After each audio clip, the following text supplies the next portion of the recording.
Allahumma anfa'na bima 'allamtana wa 'allimna ma yanfa'una wa zidna 'ilma. Amma ba'd.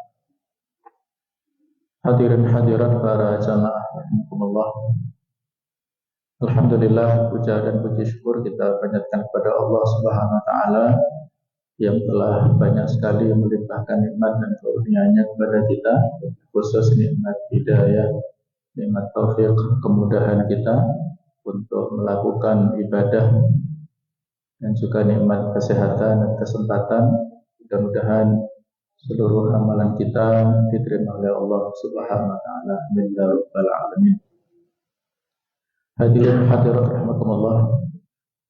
Materi kita pada kesempatan ini berjudul 8 amalan berpahala haji. Para saudara kita yang sedang ada di tanah suci, alhamdulillah sudah selesai menuntaskan manasik haji mereka. Ada sebagian yang sudah pulang ke tanah air dan ada sebagian yang menunggu untuk berziarah ke Madinah. Mudah-mudahan para saudara kita tersebut mendapat predikat haji yang mabrur dan bisa mempertahankannya sampai akhir hayat. Mudah-mudahan kita yang barangkali belum berkesempatan ke tanah suci bisa disegerakan oleh Allah Ta'ala berkunjung ke tanah suci untuk menunaikan ibadah haji, umrah ataupun ziarah, dan mudah-mudahan kita senantiasa dalam keberkahan. Amin ya rabbal alamin. Allah Ta'ala Maha Adil kepada hamba-hambanya, tidak pernah mendolimi kepada siapapun. Oleh karena itu, dengan keadilan Allah itulah Allah membagi rezekinya kepada siapapun. Ada orang yang diberikan kemampuan rezeki secara berlebihan, maka dengan itu mereka bisa menunaikan ibadah-ibadah secara finansial. Dan ada sebagian orang yang diberikan rezeki dengan sedikit, yang dengan itu kurang maksimal dalam ibadah finansial. Masing-masing sudah ada takarannya, ada takdirnya. Tinggal bagaimana kita mengelola dan mencikapi takdir tersebut dengan syukur dan sabar.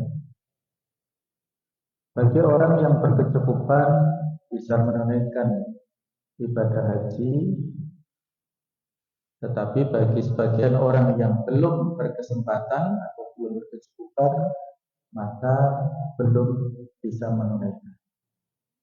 Tetapi yang perlu kita untuk yakini bahwasanya haji ini bukan semata-mata kemampuan, tetapi persoalan adalah keterpanggilan.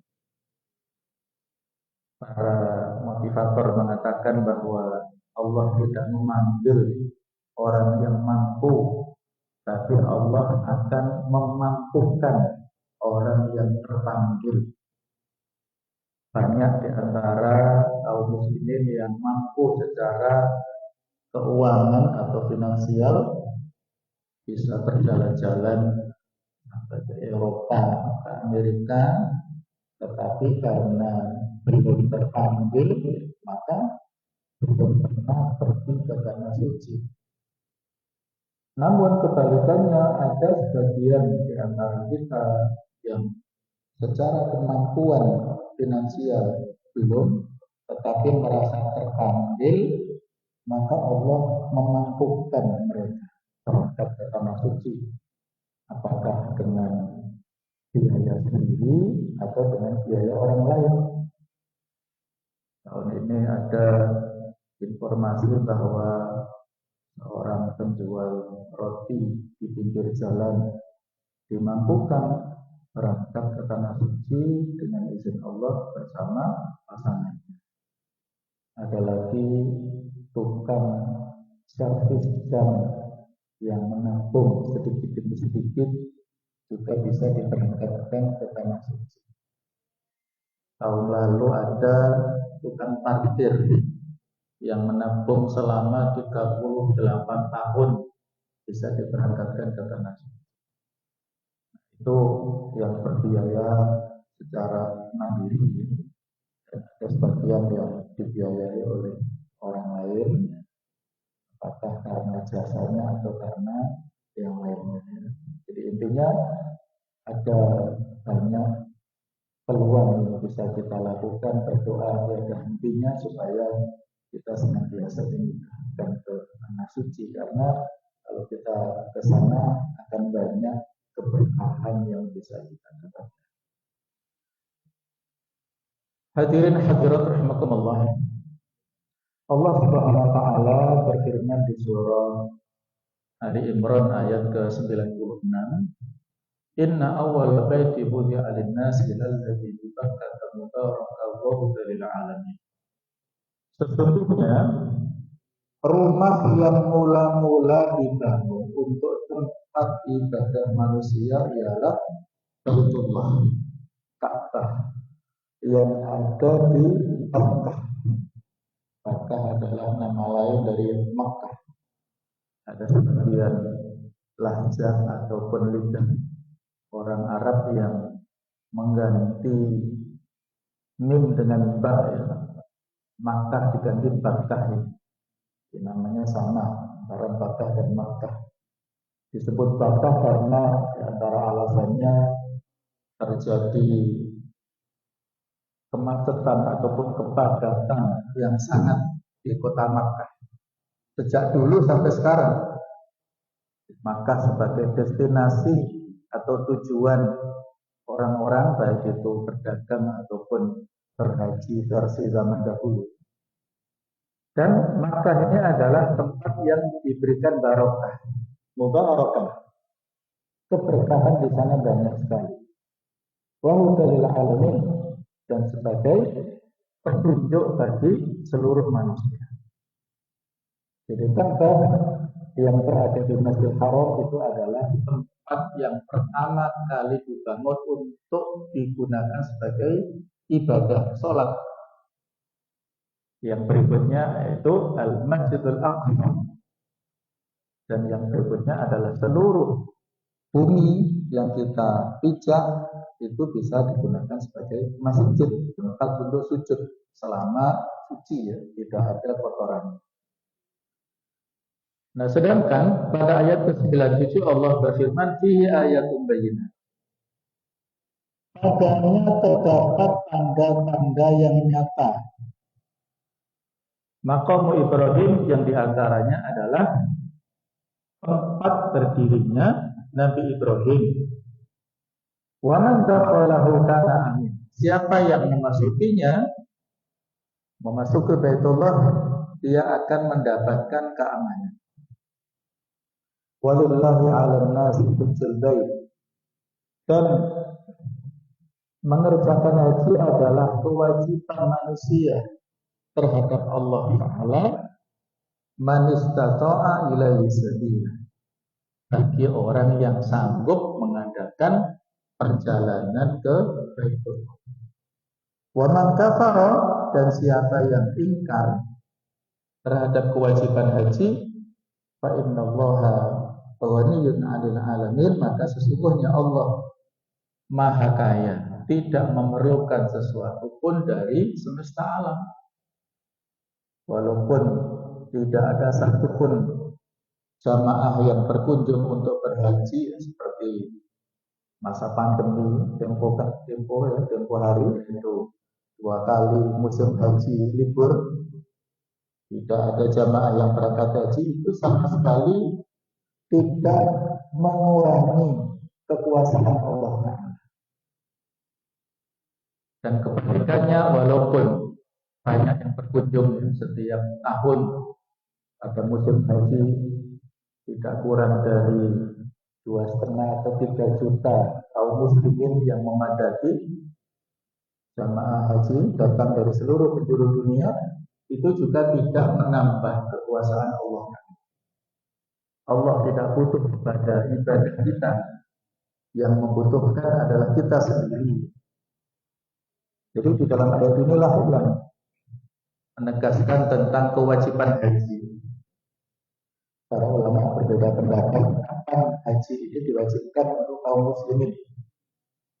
Kalau pada zaman Nabi Ibrahim sudah ada seruan ya untuk menunaikan ibadah haji, tetapi penegasannya diulang ataupun dikuatkan lagi dengan ayat-ayat Al-Quran ataupun dari hadis Nabawi.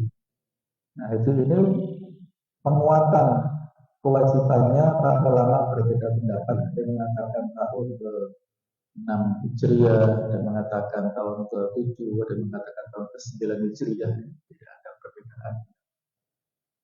Dan yang penting untuk kita pahami di sini, walillahi 'alan nasi hajjul bait. Jadi haji itu kewajiban manusia dan merupakan hak Allah Ta'ala. Yang dimaksud manusia di sini, kata para ulama usul fikih, lafaz yang umum tetapi memiliki maksud secara khusus. Lafzun 'am yuradu bihil khas. Yang dimaksud bukan semua manusia, tetapi kaum muslimin. Karena ibadah itu tidak sah dilakukan oleh manusia kecuali mereka harus masuk Islam terlebih dahulu. Ketika sudah bersyahadat masuk Islam harus melaksanakan segala macam jenis ibadah, termasuk ibadah haji di sini. Dan khusus ibadah haji di sini ada catatannya, man istata'a ilaihi sabila, orang yang punya istita'ah, kemampuan. Apa makna istita'ah di sini? Para ulama juga beda pendapat. Menurut Ibnu Katsir ada 2 kriteria istita'ah. Yang pertama adalah azhar, yaitu bekal. Yang kedua ar-rafilah, yaitu kendaraan. Jadi bekal dan kendaraan inilah yang harus dimiliki oleh setiap muslim yang akan berangkat ke sana. Apa bekalnya? Bekal yang paling utama tentunya ketakwaan. Tazawwadu fa inna khairaz zadi taqwa. Berbekalah karena sebaik-baik bekal adalah ketakwaan. Adapun secara teknis bekal untuk ke sana ya perlu dana. Kalau zaman dulu disebut ONH, ongkos naik haji, yang pemerintah menyediakan 2 macam pilihan, apakah haji reguler atau haji khusus. Ini pilihan yang paling aman. Kalau kita merencanakan ibadah haji, pilih salah satu. Kalau reguler masih perlu waktu antrian kurang lebih di Jawa Timur 35 tahun. Kalau haji khusus kurang lebih 8 tahun. Ini yang pilihan yang paling aman. Adapun yang di luar ini, apakah haji foroda, haji mujamalah, ini resiko ya. Seperti tahun ini tiba-tiba hamil beberapa hari saja dibatalkan visanya oleh pemerintah Saudi. Jadi ini tidak bisa kita prediksi ya. Yang bisa direncanakan lebih aman adalah haji reguler ataupun haji khusus. Jadi istita'ah uzat wakafnya adalah kendaraan. Baik, kemudian di ayat tersebut disebutkan maqam Ibrahim, artinya tempat berpijak atau tempat berdirinya Nabi Ibrahim pada saat membangun Ka'bah. Bukan kuburan Nabi Ibrahim, tidak.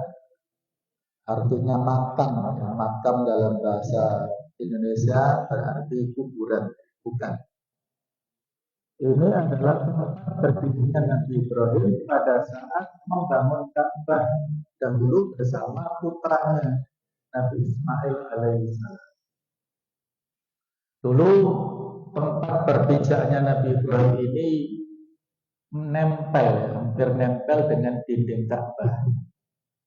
Tetapi karena sering mengganggu sirkulasi tawaf, maka pada zaman Khalifah Umar bin Khattab agak dijauhkan sedikit seperti sekarang ini, sehingga kaum muslimin yang tawaf bisa lebih mendekat ke Ka'bah ataupun di belakang makam Ibrahim juga boleh.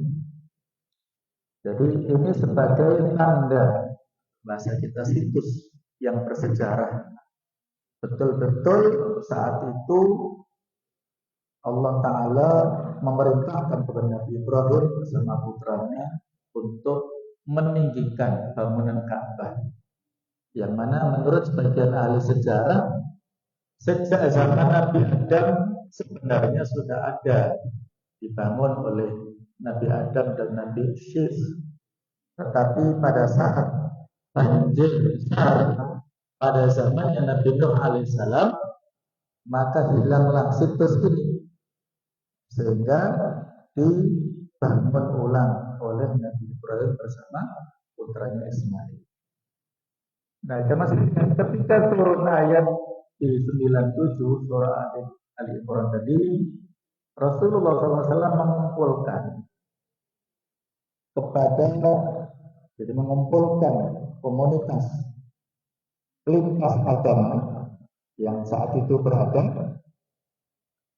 Jadi kaum muslimin, kemudian orang-orang Yahudi, kaum Nasrani, kaum Sabi'in, orang-orang yang menyembah bintang, kaum musyrikin yang menyembah berhala, kaum Majusi yang menyembah api, itu dikumpulkan oleh Rasulullah SAW dan diberikan informasi tentang kewajiban haji ini. Innallaha farada 'alaikumul hajja fahajju. Sesungguhnya Allah mewajibkan kepada kalian berhaji, maka hajilah. Maka orang-orang yang beragama Muslim memberikan jawaban, nahnu la nahujju, kami tidak mau berangkat haji, wahai Muhammad. Jadi itu ya, karena Allah telah memerintahkan kepada Rasulullah bahwasanya haji ini alan nas, kepada manusia semuanya. Maka beliau mengumpulkan orang-orang ini lintas agama. Tapi ternyata yang merespon kewajiban itu hanya kaum muslimin saja, sedangkan orang muslim tidak mau.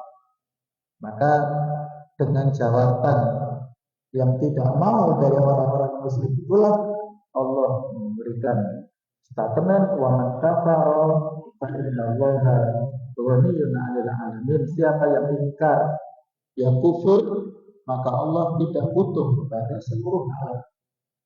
Walaupun banyak orang yang tidak mau berangkat haji, itu sama sekali tidak mengurangi kewibawaan dan kekuasaan Allah. Sehingga haji ini hukumnya fardu ain, wajib. Dan beberapa pendapat di antara para ulama, di antara kalangan sahabat, yaitu Umar bin Khattab, pernah mengatakan man ataqal hajjah alam yahujjah fasawa'un alaihi yahudiyan mata aw nasraniyan. Barang siapa yang mampu pergi haji tapi tidak mau berhaji, maka sama saja baginya apakah mati dalam keadaan Yahudi atau Nasrani. Artinya matinya non muslim, matinya kafir. Waliyadzubillah. Dia punya kemampuan, tapi tidak punya kemauan. Dari yang saya gambarkan ya, dia mampu pergi ke sana kemari, rumahnya mentereng, mobilnya mewah, fasilitasnya luar biasa, tapi berangkat haji tidak mau. Ya walaupun kalau daftar ya mungkin hanya sepersekian saja dari asetnya, tapi ada yang tidak mau. Alasan macam-macam alasannya. Ada yang alasannya karena nggak kuat paham naik pesawat, jadi telinganya sakit misalnya. Kan bisa itu juga dari sisi kesehatan apa bantuannya. Bisa juga biasanya makan permen karet ya, itu juga bisa meminimalisir stoknya, itu kan bisa dirapi. Tinggal bagaimana kita mencari solusi dari masalah-masalah yang baik. Itu sebagai mukadimah. Adapun materi inti adalah ini selanjutnya. Ada 8 amalan yang bisa kita lakukan bahkan setiap hari untuk bisa mendapatkan pahala seperti ibadah haji. Yang pertama yaitu sholat berjamaah di masjid. Yang kedua sholat syuruk atau sholat isyraq atau sholat tuluk. Yang ketiga hadir di majelis ilmu. Yang keempat zikir 33 kali setelah sholat fardu. Yang kelima umrah di bulan Ramadan. Yang keenam birrul walidain, berbuat baik kepada ayah dan ibu. Yang ketujuh bertekad haji. Yang kedelapan memberangkatkan orang untuk berangkat haji. Baik, kita bahas secara global satu persatu. Yang pertama yaitu sholat berjamaah di masjid. Ada hadis yang disabdakan oleh Rasulullah SAW, "Man kharaja min baitihi mutatahhiran ila sholatin maktubah, fa ajruhu ka ajril hajj al-muhrim." Barang siapa keluar dari rumahnya menuju masjid dalam keadaan sudah bersuci, sudah wudu. Jadi dari hadis ini sebisa mungkin ya, kita wudunya dari rumah. Jadi sudah dalam keadaan suci keluar dari rumah. Kalau misalnya batal ya terpaksa kita wudu lagi. Tapi diusahakan kalau tidak di perjalanan, kita berangkat dari rumah masing-masing, kita berwudu.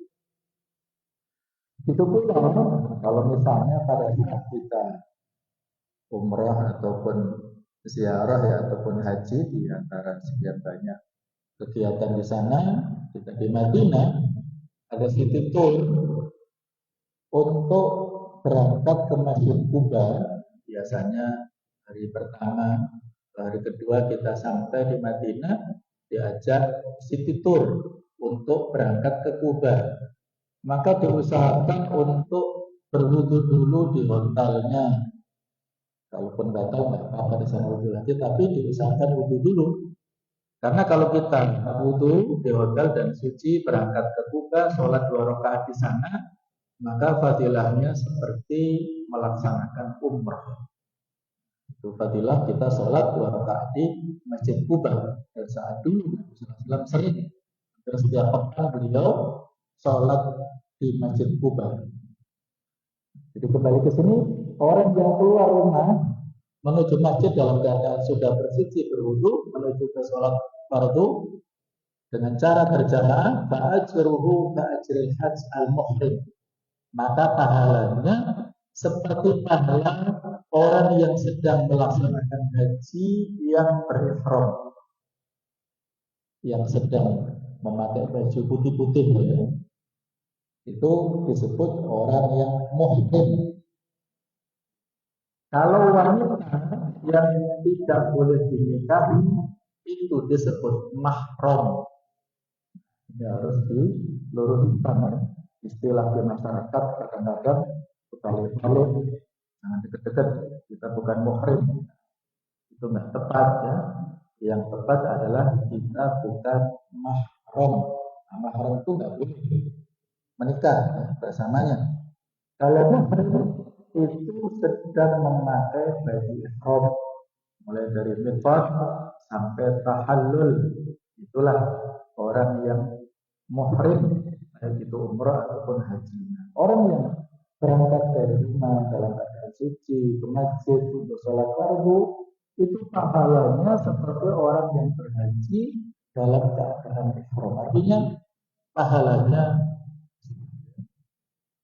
luar biasa. Dan itu bisa kita dapatkan paling tidak Kalau mau satu 5 kali haji boleh kita dapatkan setiap harinya.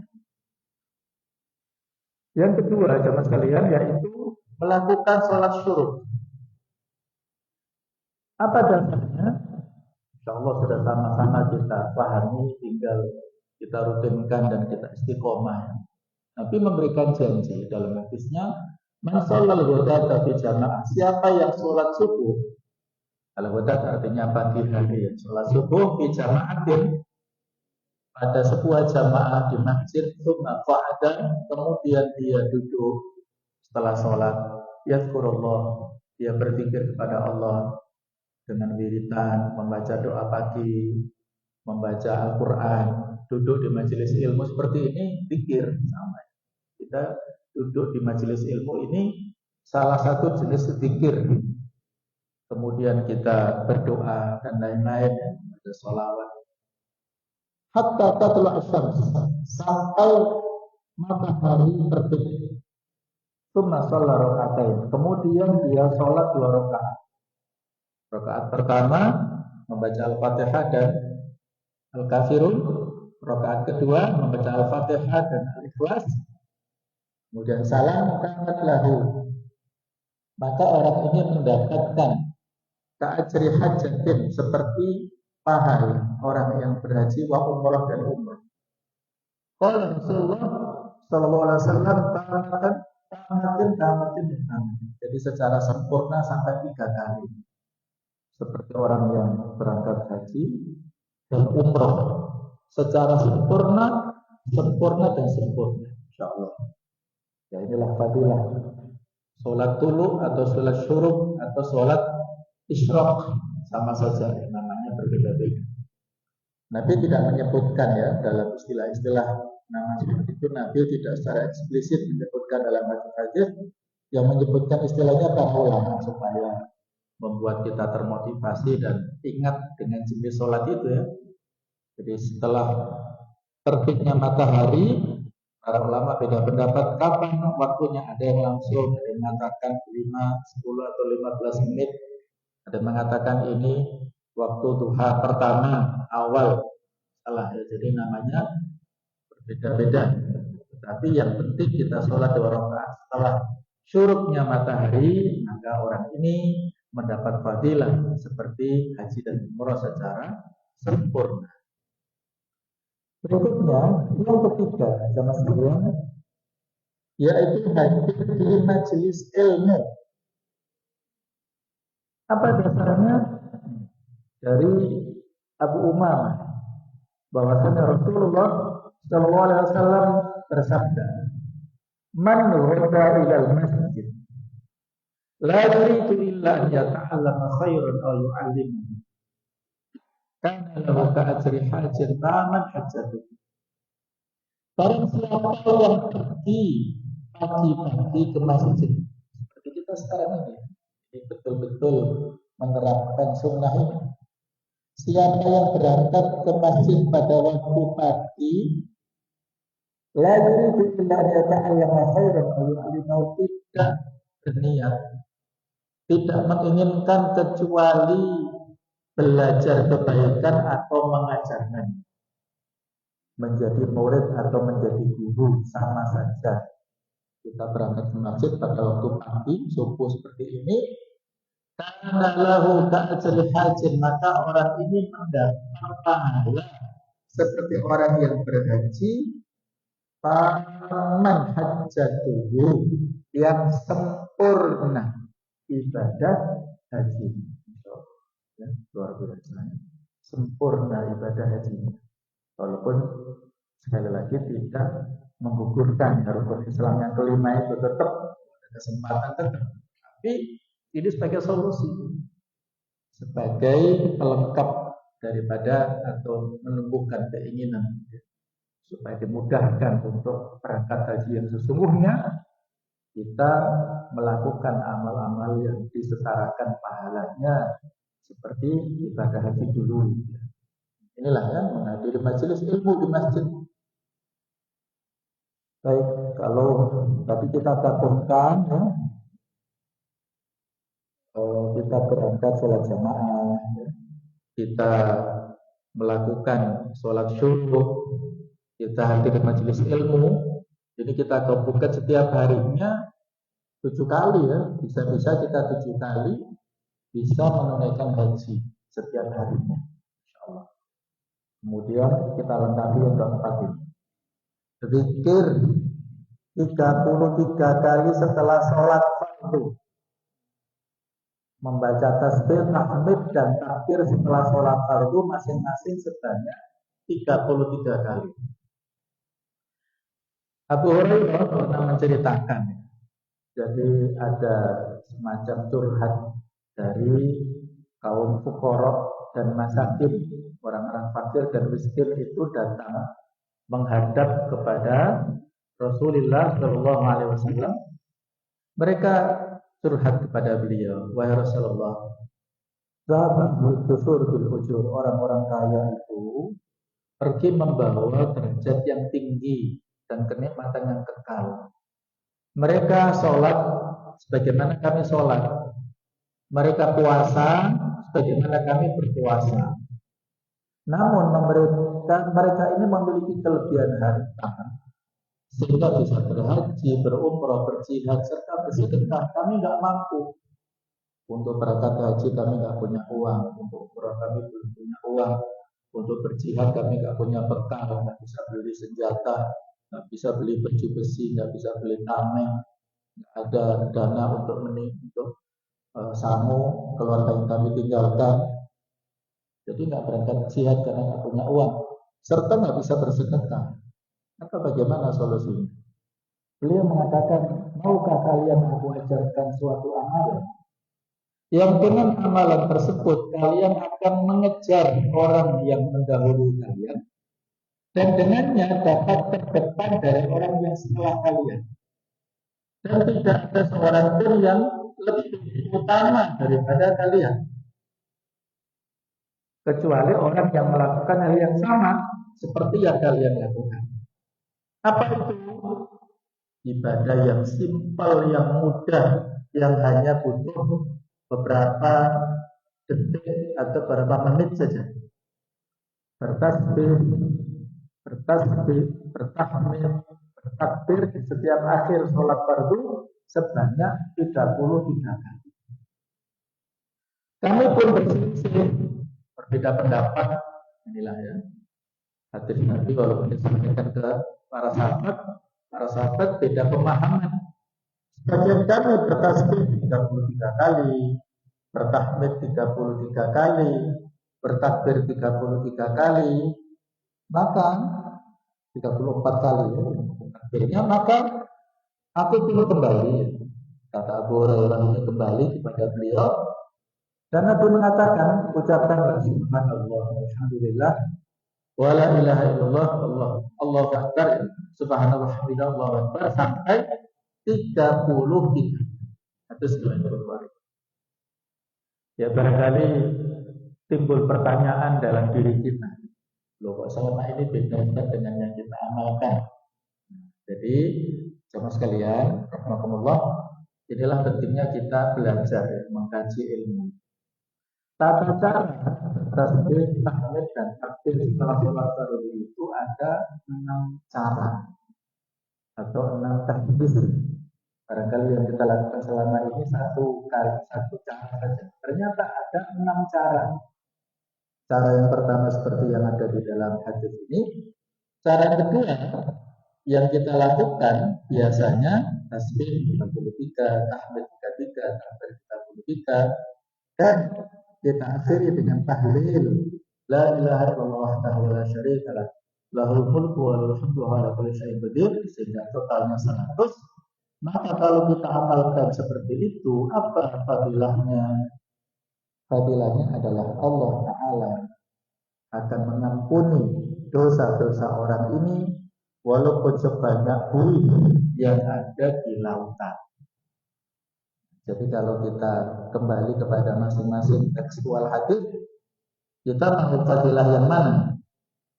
Mau diampuni dosa-dosa kita walaupun sebanyak buih besar yang ada di lautan, kira-kira bisa terhitung nggak? Bisa kan ya, dosa sebanyak apapun diampuni. Ataukah mau seperti fadilah pergi haji atau umroh atau jihad. Ini kan bisa menggantikan bukan hanya haji ya, tapi bisa menyamai fadilah haji, umroh, jihad dan sedekah. Apakah seperti ini? Mau silakan. Kalau di combine ya, ganti itu para ulama menyarankan ganti-ganti prakteknya, tidak satu saja. Itu lebih utama. Baik, ini ya tentang fadilah zikir ba'da sholat. Yang kelima, yaitu umrah di bulan Ramadan ini, insyaallah sudah masyhur. Nabi mengatakan, "Fa'inna umratan fi Ramadan taqdi hajjatan ma'i." Sesungguhnya fadilah umrah di bulan Ramadan seperti berhaji bersamaku. Ada lagi ya, dalam hadis yang artinya, jika datang bulan Ramadan, lakukanlah umrah. Karena umrah di bulan Ramadan senilai haji bersama. Sehingga biasanya kaum muslimin berbondong-bondong untuk berangkat umrah di bulan Ramadan. Karena mendapatkan suasana yang religius, yang luar biasa. Karena dia bisa berpuasa pada siang harinya, sahur kemudian berbuka, dan bisa sholat tarawih, sholat tahajud di Masjidil Haram. Ini kenikmatannya luar biasa. Di samping fadilahnya seperti melaksanakan umrah bersama Rasulullah SAW. Yang keenam yaitu berbuat baik kepada kedua orang tua, ayah ataupun ibu. Dasarnya adalah ada seseorang yang mendatangi Rasulullah SAW dan ingin berangkat jihad, namun tidak mampu. Kata orang ini astahil jihad wal aqdiru alaihi wa Rasulullah. Saya sangat ingin berangkat jihad, tapi nggak mampu. Ya mungkin karena fisiknya yang sakit, atau karena kesempatannya, karena tidak punya dana tadi, tidak punya bekal. Maka Nabi bertanya, qala hal baqiya min walidayka ahad? Apakah masih tersisa salah satu dari kedua orang tuamu, ayah ataupun ibumu? Qala, maka dia menjawab, ummi, ya ibuku masih hidup. Maka kata beliau, fas'alillah fi birriha. Maka mohonlah kepada Allah Ta'ala untuk kebaikan ayah ibumu. Fa idza fa'alta dzalika fa anta hajjun. Kalau kamu lakukan itu, maka kamu seperti orang yang berhaji, wa mu'tamir, dan orang yang umrah, wa mujahid, dan orang yang berjihad. Jadi satu kebaikan birrul walidain seolah-olah melaksanakan 3 amal prestisius seperti haji, umrah, dan mujahid. Fa idza radiyat anka ummuka fattaqillaha wa birriha. Kalau ibumu ridho terhadapmu, maka bertakwalah kepada Allah dan kebaikannya. Jadi pertahankan kebaikan tersebut, istiqomah untuk berbuat baik kepada ayah ibu. Ini kalau ayah ibu kita masih hidup. Bagaimana kalau ayah ibu kita sudah meninggal dunia? Bentuk birrul walidainnya seperti apa? Ini disebutkan dalam hadis 5, kemudian ada tambahan 1 yang hadis yang lain. Yaitu totalnya 6 ini, 6 cara yang bisa kita lakukan untuk birrul walidain, orang tua yang sudah meninggal. Yang pertama, mendoakan kedua orang tua. Setelah sholat ya, dalam sholat, dalam sujud boleh. Rabbighfirli wali walidayya warhamhuma kama rabbayani shaghira. Yang kedua, banyak meminta ampunan pada Allah untuk kedua orang tua. Allahumma ighfir li walidayya, Allahumma ighfir li ummi, Allahumma ighfir li abi. Pokoknya kita mohonkan ampun untuk orang tua ya di sela-sela waktu-waktu yang mustajab. Yang ketiga, memenuhi janji mereka setelah meninggal dunia. Barangkali ada wasiat yang belum tertunaikan. Misalnya orang tuanya ingin menyumbang pondok ataupun masjid, tapi belum tersampaikan, belum tertunaikan karena sudah keburu meninggal. maka ahli warisnya hendaklah menunaikan janji azam, keinginan orang tua supaya plong ya, lancar di hisabnya nanti. Yaitu 4, menjalin hubungan silaturahim dengan keluarga dekat keduanya yang tidak pernah terjalin ya. Kali terputus karena jarak yang jauh, maka para ahli waris hendaklah menyambung silaturahim ke keluarga besarnya. Yang kelima, memuliakan teman dekat ayah ibunya. Pasti ya, ayah ibu kita punya kawan-kawan baik. Maka pada saat ayah ibu kita meninggal, kita perlakukan kawan-kawan baik itu dengan baik seperti diperlakukan oleh ayah ibu kita. Kemudian di hadis yang lain dijelaskan bersedekah atas nama orang tua yang telah meninggal, apakah berupa kurban ataukah berupa dana atau berupa yang lain-lain. Silakan. Yang ketujuh, bertekad berusaha untuk berhaji. Jadi kalau kita belum diberikan kemampuan finansial, maka yang penting niat kita. Niat kita untuk berangkat haji dengan cara apa niat itu dibuktikan ya, dengan membuka rekening haji, rekening reguler lah minimal ya. Kita buka rekening haji, bagaimana cara mengisinya kita tawakal pada Allah. Allah yang punya cara untuk mengkondisikan bagaimana kita melunasi, mendapatkan porsi dan melunasi. Dari Jabir ini dikiaskan ya. Jadi ini pergi haji dikiaskan dengan berangkat jihad.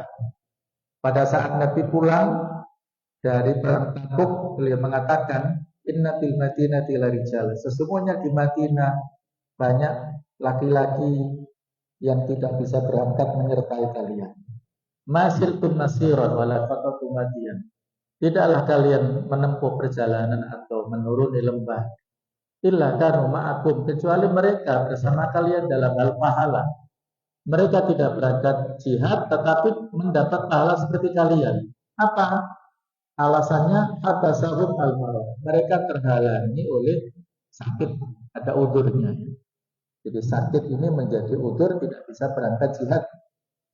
Kalau haji terhalangi oleh apa? Di antaranya sakit atau oleh dana ya. Kadang-kadang ada orang yang punya dana tapi nggak sehat fisiknya, nggak bisa berangkat. Kadang-kadang ada orang yang sakit tapi nggak punya uang, nggak bisa berangkat. Kebanyakan ya dua-duanya. Ya sakit ya, nggak punya dana ya, jadi nggak bisa berangkat. Ini malah kalau dia udurnya seperti itu, dia tapi punya keinginan, maka tercatat seperti orang yang melakukan ibadah ini, walaupun dia tidak melakukannya. Yang terakhir yaitu memberangkatkan haji.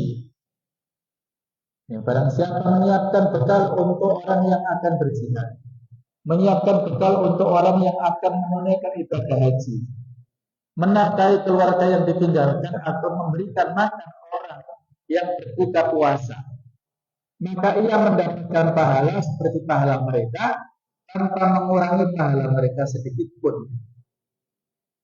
Inilah ya, wabillahi menjahaza ghazian faqad ghaza.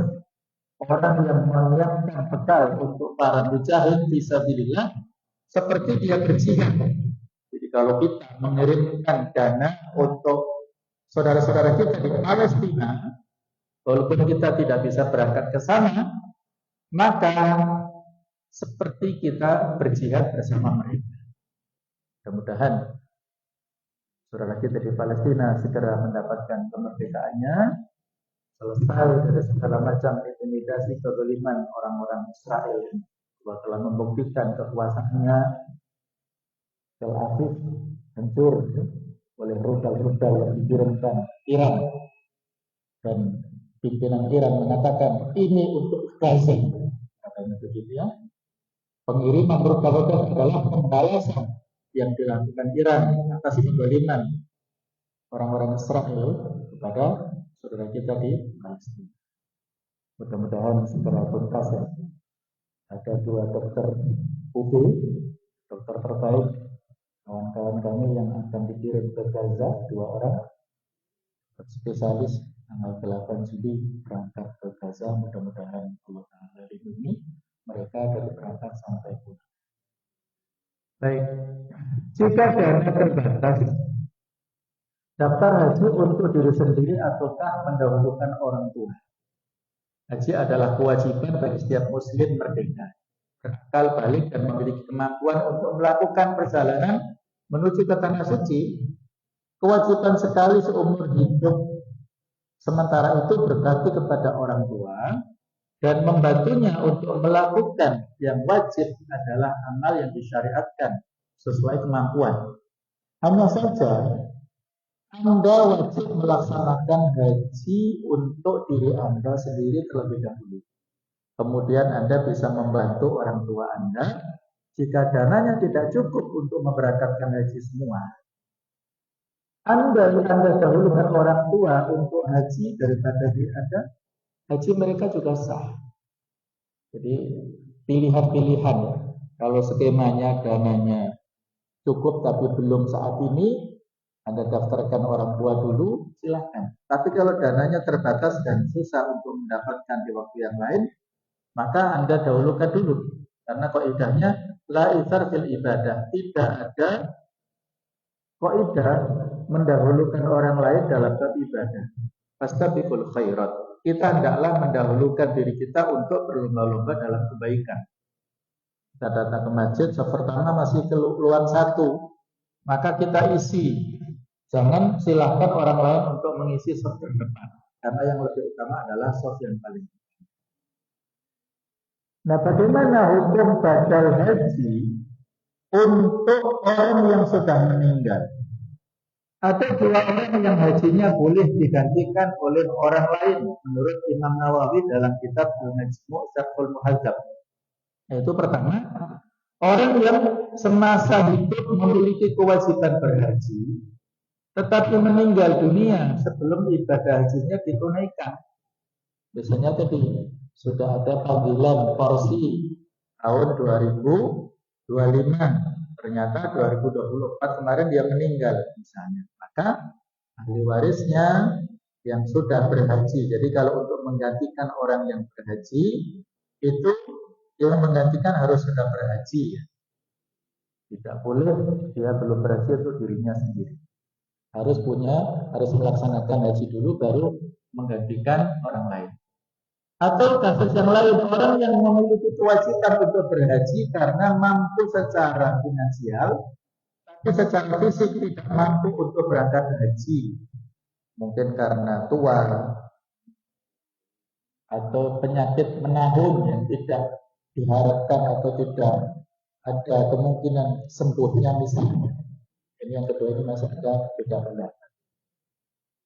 Nah, ini penjelasan tentang badal haji. Perlu kita selektif dalam memilih orang yang travel yang bisa kita titipi untuk badal haji.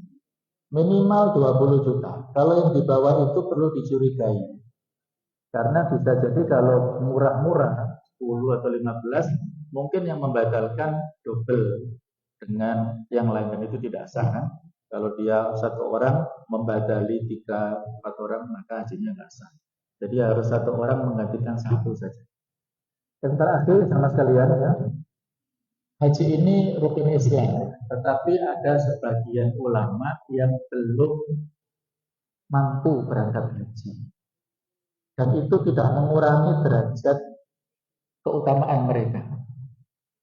Di antaranya yaitu Abu Ishaq Ibrahim Al-Ashirazi, beliau ulama besar yang mengarang kitab Muhadzab dari yang disyarat oleh Imam Nawawi.